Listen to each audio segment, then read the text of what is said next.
feel the same and I'm hopeless. Give up, got nothing to live for. By myself, am I done? Am I pitiful life? Another day of existence. Everything is drugs. Everything is drugs. I'm at the end of a guide.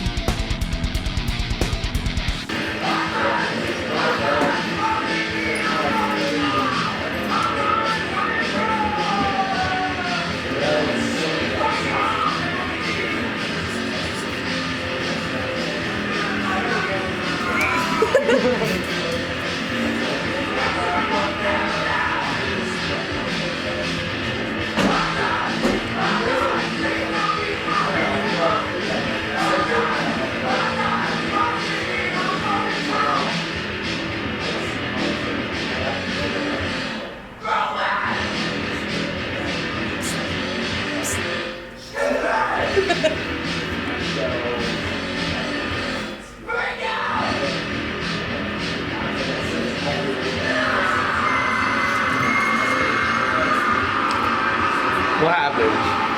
Hello everybody, it's me, KK from 614 Hardcore, on the scene in Dirty Dungeries. Who the fuck are you? Music! Music! That is Animal from the Muppets. Yes, I Animal love from the Muppets, Muppets. I aka love music. Wild Man Wild Cameron himself Sasquatch. in the flesh. Something like that. So Cameron, I asked you this question earlier. What is hardcore to you? You come here often? Hardcore is something to do with picking someone up when they fall.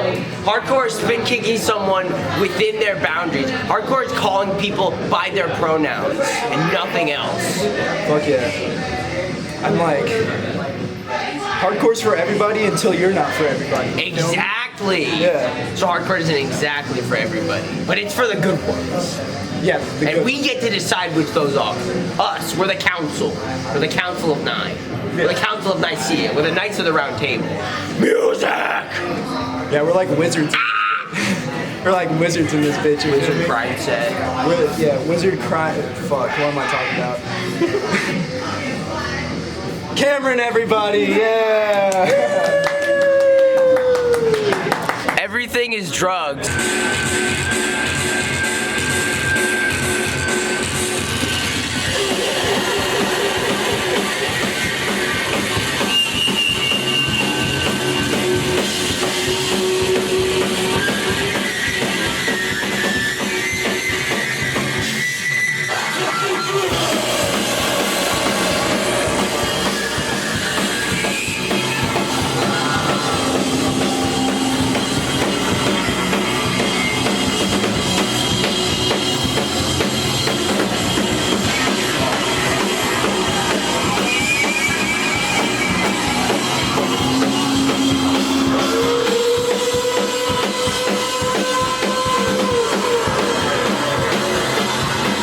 Hi, I'm Caleb with 614 Hardcore, reporting in at Dirty Dungeries.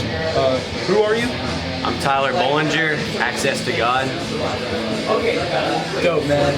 How would you describe Access to God to, I don't know, somebody who has no idea about the scene? Let me think real quick. I get this question a lot. A lot of times I just say like punk, synth punk, industrial. To someone who doesn't know a lot about music, I'll just say punk or synth punk, but has a lot of different influences if you want to get down into it. But yeah, I've always played in like punk and hardcore bands. And my last band was like a sludge, almost like Electric Wizard style type band. And after I left that, I felt like I was being led to make, you know, I just kind of had to step away from music. Honestly, the reason I started Access to God was so a couple years back, I had this real crazy experience, which ends up leading to the name of Access to God. But I had a crazy experience.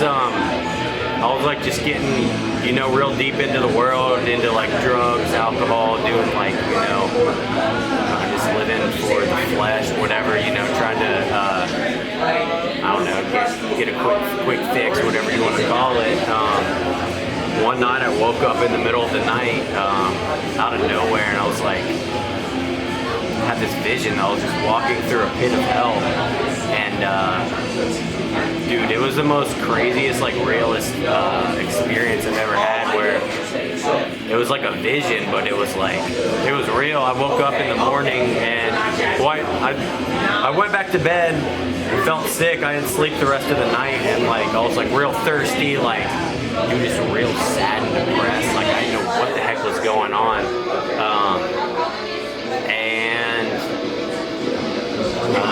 Dude, shortly after that, like I didn't know what to do. I ended up like finding like this old Bible someone gave me forever ago, and at the time I wasn't searching for anything. Like I mean, I was searching, like I said, searching for a quick fix, alcohol, you know, drugs, whatever. Like, you know, like the pain I was going through, and dude, I found like this Bible. Like I didn't know how to read it or nothing. Like it sounds crazy, but like I just opened it, and dude, all this stuff was starting to line up. Like I'm like, dude, I spent my whole life trying to like avoid anything in this realm, and dude, it just, I guess God tracked me down, and I ended up handing my life to Jesus. Like my life changed, but after that I stepped away from a lot of things that I just felt like wasn't right in my life, and I just felt like God was like, man, he's like, you need to use your talents to try to reach people and just share a hope with people. You know, I've given you the knowledge how to make music. I've made music since I was a child, but now I do a lot of sampling, do drum machines, track it all out, and put distortion on synthesizers. I don't know. I mean, all I know is just like, I'm just like, God, how do you want this track to be? Just like hand it over and just kind of start creating and just trying to make sure it doesn't sound too crazy. But I don't know, that's kind of just like the direction and sound of my music. But it's still like, I want it to be heavy, I want it to be punk, I want it to be you know, in your face, like, but have a message behind it. Yeah. Well, what do you think your message is? That there's a hope past this life, you know, that we're not just you know, rocks that crashed into each other and somehow formed life and consciousness. And I truly do believe that there was a dude named Jesus Christ that came and died for our sins and gave us, you know, whoever wants to accept the free gift of salvation, his death on the cross, you know, we have hope what's coming next. And now I have a hope. Before, my whole life was trying to numb the pain, because I was like, I don't want to think about death, I don't want to think about any of this stuff. I lost my dad when I was like 21, the first time I started thinking about what death might be,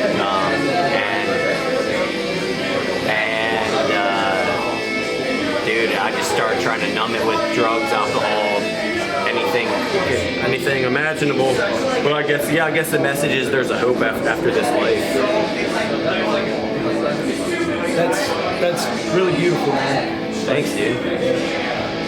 You don't really see a whole lot of like Christian roots out there, so. You don't, dude. You know, like, you know, if people welcome me, cool. If people don't like me because of my message, that's fine too. But I think it's important to have a message behind any type of art or music you create, and you know, God's just been leading me in this direction. So for right now, this is where He wants me, and you know, some people love it, some people hate it, but I feel like I need to share the message that I've been given to share. So, but yeah, I don't.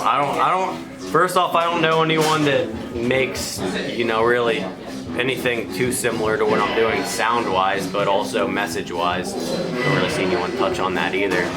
But, you know, I just, you know, I've always been a person that kind of likes to, I don't really like doing what everyone else is doing.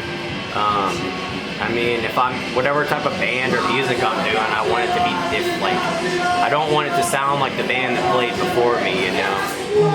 So I kind of make it a point to add elements that people would think in there. Well, thank you for the interview. I appreciate it, man. Thank you for having me out the dirties, dude. Yeah, I'll definitely be seeing you guys again. Is there anything that you'd like to plug for the video, like social media? Man, my page, Access to God, I got all the sound platforms. I don't really check them all. I don't know how to run them too well, but I put my stuff up on Spotify and Bandcamp. But also wanted to say, dude, Columbus got a really cool thing here, dude. It's like hard to find a punk community of, you know, younger kids, older people. Like, it's hard to get a community together, and y'all are killing it out here. This is my first time to Dirty Dungarees, and I have a lot of respect for what you guys are doing here. There's been a couple shows I wanted to get out to, but I ended up like not being able to because of work or whatever. I know Bib just played here. I know I've seen a lot of cool shows like online. I definitely follow the page, but I'm just honored to be a part of tonight. Amazing meeting you. Likewise, dude. Likewise, man. 614 Hardcore. 614 Hardcore. Yeah. It's just been pointed at the ground. Say hi, guys. Your ISO is way too high. This is a bathroom without a urinal, and then that's a bathroom with a urinal.